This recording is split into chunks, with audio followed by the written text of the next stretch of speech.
Hi all, welcome to VC Academy. This is VC. In today's class, we will discuss about female reproductive system. And particularly if you see today, we will deal with internal genitals. In my previous lectures, I have demonstrated about introduction to female reproductive system and internal genital of female reproductive system. In today's class, we will get the clarity about what are internal genitals and what is their function. Internal genitalia. What all comes under internal genitalia? Internal genitalia consists of vagina, cervix, uterus, fallopian tubes, and ovaries. One by one, we will go through it. Coming to vagina, what is vagina and what is its role in female reproductive system? Vagina is a muscular hollow tube that extends from the vaginal opening to the cervix of the uterus. So, what is vagina? Vagina is a muscular hollow tube that extends from vaginal opening to the cervix of the uterus. And where is it situated? It is situated in the middle of the urinary bladder and the rectum. So, between the urinary bladder and the rectum is the position of the vagina. Vagina measures 3 to 5 inch long in a grown woman, and the muscles of vaginal walls allow the vagina to contract and expand. So expansion and contraction both are with the muscles of the vagina walls. The muscular walls are lined with mucous membrane. This helps and keeps it protected and moist. So the walls of vagina are lined with mucous membrane. What is the main functioning of mucous membrane here? It will protect the walls and keeps it moist. A thin sheet of tissue with one or more holes in it, called the hymen, partially covers the opening of the vagina. And if you see here, vagina is partially covered with a structure called hymen. And what is hymen? It is a thin sheet of tissue with one or more holes in it. The vagina receives sperm during intercourse from the penis. So at the time of intercourse, the vagina acts as a receiver of the sperm which is ejaculated from the penis. Sperm that survive the acidic condition of the vagina continues on to go through to the fallopian tubes where fertilization may occur. The vagina is made up of 3 layers: an inner mucosal layer, a middle muscularis layer, and an outer fibrous layer. If you see the vagina, it is made up of 3 layers: an inner mucosal layer, a middle muscularis layer, and an outer fibrous layer. These also help with stimulation of the penis. The walls also helps in the stimulation for the penis. The middle layer has glands that secrete an acidic mucus with pH 4.0 that keeps the bacterial growth down. So if we observe in the middle layer has pH 4 acidic mucus which kills the bacteria and keeps it healthy. The walls will be healthy with, or the vagina will be healthy with acidic mucus which is produced by the middle layer. The outer muscular layer is especially important with the delivery of a fetus and placenta. And if you see the outer muscular layer, it is especially important with the delivery of a fetus and placenta. So the 3 layers will have 3 different functions. The purpose of vagina is to receive a male erect penis and semen during sexual intercourse. And if you observe what is the prime purpose of vagina in intercourse is, it is mainly to receive a male erect penis and semen during intercourse. Pathway through a woman's body for the baby to take during childbirth. If we observe the purpose of vagina, it is the pathway through which a woman's body will pass the baby to take out during childbirth, and also provide the route for the menstrual blood from the uterus to leave the body. It also provides the route which is meant for the removal or shedding of the menstrual blood from the uterus at the time of menstruation cycle to leave the body. It holds forms of birth control. The vagina holds forms of birth control which are very important to be noted, like diaphragm female cap, Nuva ring or female condom. Property, all these are held in vagina. Coming to cervix. What is cervix and what is its role? It is the Latin name for the neck, and it is the lower narrow portion of the uterus where it joins with the top end of the vagina. The lower end of the uterus and the part which connects top end of the vagina is called the neck or the cervix. Where they join together, they forms almost 90-degree curve. So the point where cervix joins with the vagina forms 90-degree curve. It is cylindrical or conical in shape and protrudes through the upper anterior vaginal wall. So what is the shape here? It is cylindrical or conical in shape and protrudes through the upper anterior vaginal wall. Approximately half of its length is visible with appropriate medical equipment. So if we observe the cervix with proper medical equipment, we can see only half of it, more or less half only we can see, and the remaining lies above the vagina beyond the view. Only half of it can be visible through proper medical equipment, and the remaining part lies above the vagina which we cannot see. Cervix is also called as cervix uteri or the neck of the uterus occasionally. And at the time of menstruation or during menstruation, the cervix stretches open slightly to allow the endometrium to shed. During the time of menstruation, the cervix opens slightly by stretching itself so that it will allow the endometrium to shed out from the body or from the uterus. And if we observe during a menstrual cycle, women feel or experience cramping pain. Stretching is also a part of the cramping pain in many women. Portion projecting into the vagina is referred to as portio vaginalis or ectocervix. See, the portion which is projecting into the vagina is referred as the portio vaginalis or ectocervix. Ectocervix is 3 cm long and 2 cm wide on average. It has a convex elliptical surface and is divided into anterior and posterior lips. The ectocervix varies widely with age, hormonal state, and whether the woman have had a vaginal birth. So what makes or what affects the ectocervix is it depends on many factors like age and the hormonal state, the endocrine secretions are good enough or not, and whether the woman is had a vaginal birth, that is direct birth to the young one. In a woman who have not had a vaginal birth, the external appearance of the cervix or ectocervix is small circular opening.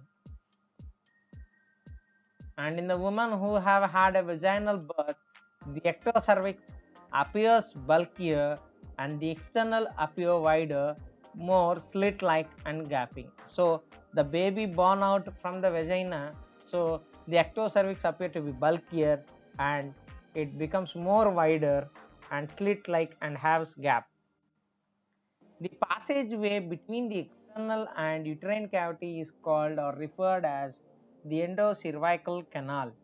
So the passage which we observe between the external and uterine cavity is called as endocervical endocervical canal. Endocervical canal, and it is flattened anterior to posterior. The endocervical canal measures about 7 to 8 mm at its widest in reproductive aged women. If you observe the measurement of endocervical canal, it is only about 7 to 8 mm at its widest in reproductive aged women. Matured woman, the endocervical canal terminates or ends at the internals on which is the opening of the cervix inside the uterine cavity. To be precise, the endocervical canal terminates at the internals on which the opening of cervix inside the uterine cavity, and during at the time of childbirth, the contraction of uterus will dilate the cervix up to 10 centimeter in diameter. So from 7 to 8 mm, it will get up to 10 centimeter in diameter to allow the child to pass through it. And during orgasm, the cervix convulses and the external dilates. And this is also one of the important factor here. At the time of sexual arousal, the cervix convulses and the external dilates. Uterus. Uterus is located near the floor of the pelvic cavity. Where is the location of uterus? It is located near the floor of the pelvic cavity. If you observe the shape, it is like an pear which is upside down and having thick lining and muscular walls. It is a hollow structure to allow a blastocyte or fertilized egg to implant and grow. Also allows for the inner lining of the uterus to build up until a fertilized egg is implanted or it is lost during menses. So not only to implant and grow, it also allows the inner lining of the uterus to build up until a fertilized egg is implanted or it is lost during menses. The uterus contains some of the strongest muscles in the female body. Observe the muscles which are present in the uterus. They are considered as some of the strongest muscles in the female body. These muscles are able to expand and contract, and these help in accommodating a growing fetus, and then after the fetus is grown completely, these help to push the baby outside the body during labor. These muscles which are present will have a rhythmical movement or in a wave-like action at the time of sexual orgasm. So this wave-like action or rhythmical movement by the muscles will help the sperm to move up to the uterus and to fallopian tubes where fertilization may be possible. The uterus may be only of 3 inches long and 2 inches wide. Observe the size. The uterus may be only 3 inches long and 2 inches wide.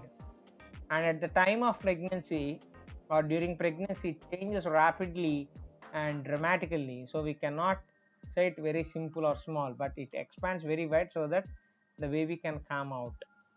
The top rim of the uterus is called the fundus and is a landmark for many doctors to track the progress of the pregnancy. And if you see the upper top rim of the uterus, which is called as fundus, is landmark or the many doctors to track the progress of the pregnancy or development of the fetus. The uterine cavity refers to the fundus and the body of the uterus. So if we say it as uterine cavity, it refers both the fundus and the body of the uterus. Ligaments which are present in the uterus support the uterus to attach to the body wall as well as the abdominal wall.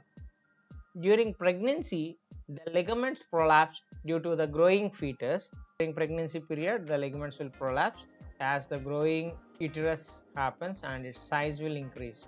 After childbirth, they will retract to its original form.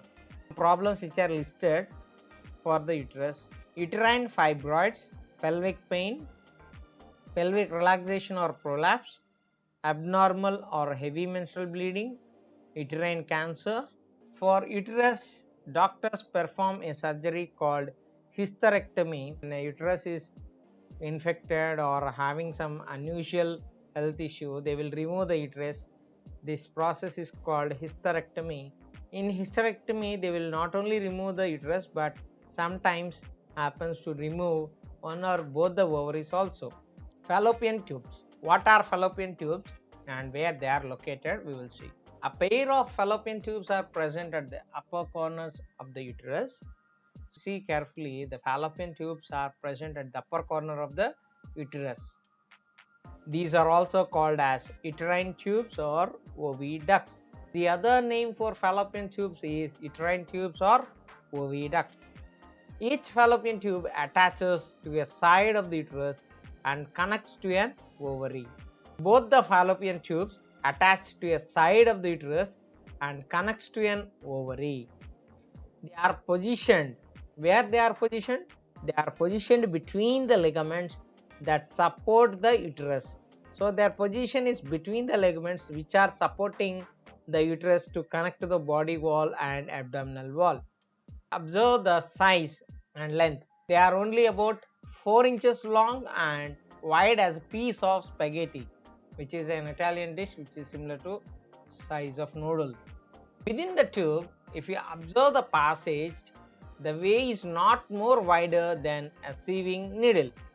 See the size and the width of the passageway, that is not more than a sieving needle.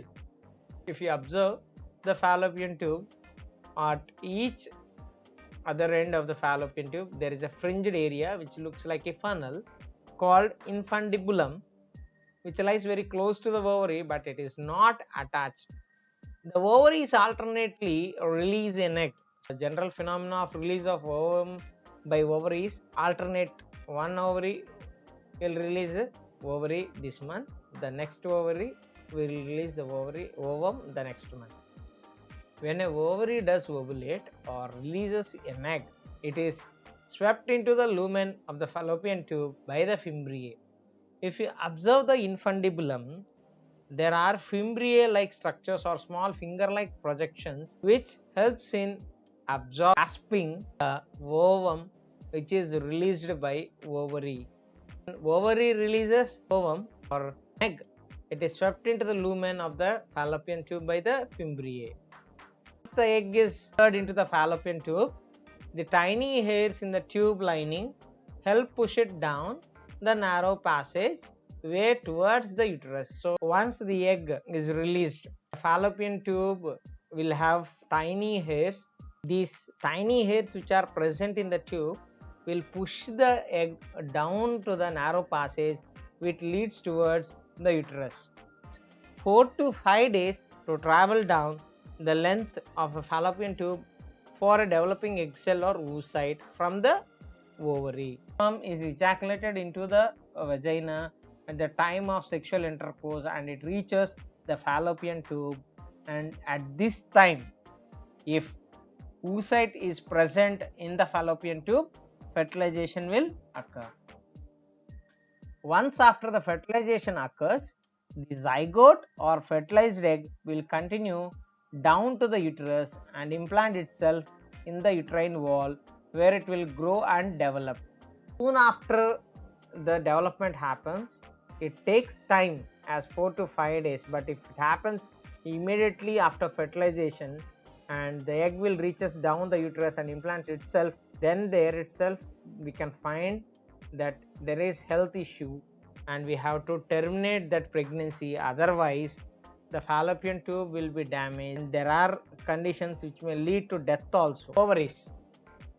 What are ovaries? Ovary is nothing but the female gonads and these are paired. So there are 2 in number. These are also called as female gonads. Ovaries. How the ovaries will look and where they are located. So we can see that the ovaries are flattened and ovoid structures. They are flat and ovoid structures in resting condition which are located in the pelvic part of the abdomen, one on each side of the uterus. On either side of the uterus you can find ovaries which are in resting condition and which are flat and ovoid. Ovaries are layered by cells called germinal epithelium which are composed of cuboidal epithelial cells. The epithelial layer penetrates deeply or enters deeply as the columns of cells into the underlying connective tissue. From these columns, cells multiply and grow down into the substance of ovary. So here what happens in these columns? So in these columns, the cells get multiplied and grow down into a substance of ovary. If you see clearly, the cells multiply and grow down into substance of ovary. In the ovary, what happens? They grow down into a substance and differentiate to become ova, which is egg. On achieving puberty or maturity, the granulosa proliferates out to form many layers of small cells. In these small cells, fluid appears. The liquid will separate the granulosa into two layers. So a thin layer lining the inner surface of the follicle and the cells which surround the ovum. These cells form a mass at one pole, thus attaching the ovum to the margins of the follicle. If you see here, the cells form a mass and becomes a bulge at one pole and thus attaching the ovum to the margins of follicle. So the mass is formed and this mass, thus the ovum will attach to the margins of follicles. At this time, accumulation of liquid takes place, and after the accumulation of liquid, the follicle is now termed as Graafian follicle. Each follicle contains an immature egg cell or egg called primary oocyte. That's what happens after the release of oocyte. The lining of follicle grows inward, forming the corpus luteum, which serves as temporary endocrine tissue.